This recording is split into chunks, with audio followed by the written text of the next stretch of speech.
Doctrine and Covenants Section 2 is an extract from Joseph Smith's 1838 history. This brief passage contains a portion of Joseph's recollection of the visit of the resurrected Book of Mormon prophet Moroni on the 21st of September 1823. These canonized verses are how Moroni quoted Malachi 4, verses 5 through 6, with, as Joseph wrote, a little variation from the way it reads in our Bibles. D&C 2, verses 1 through 3, quote, "Behold, I will send unto you the priesthood by the hand of Elijah the prophet, before the coming of the great and dreadful day of the Lord. And he shall plant in the hearts of the children the promises made to the fathers, and the hearts of the children shall turn to their fathers. If it were not so, the whole earth would be utterly wasted at his coming." Unquote. This modified version of Malachi's prophecy expands on the promised return of the prophet Elijah, who was taken up in a whirlwind into heaven on a chariot of fire. It connects Elijah's return with a restoration of the priesthood, which shall plant in the hearts of the children the covenant promises made to their fathers, and this will cause their hearts to turn to their fathers. Unless these things happen, Moroni warned,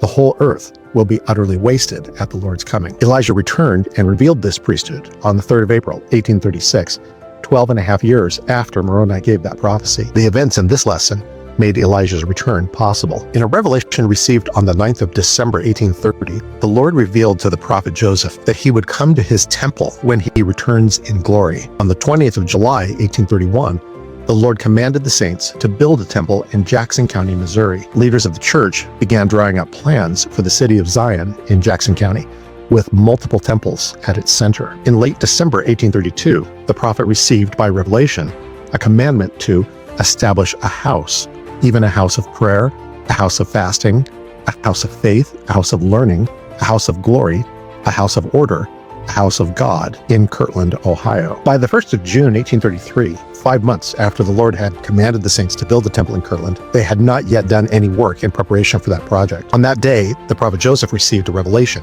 in which he and other church leaders were chastened for not acting on the Lord's commandment. D&C 95, verses 1 through 3. This revelation calls the directive to build the temple the Great Commandment. The saints in Kirtland had underestimated the importance of that temple. In response to the Lord's chastening, the Kirtland saints hastened the work, and the cornerstones of the Kirtland temple were laid on the 23rd of July, 1833, less than 2 months after Section 95 was received. In the Section 95 revelation, the Lord repeated the commandment in Section 88, directing the saints to call a solemn assembly.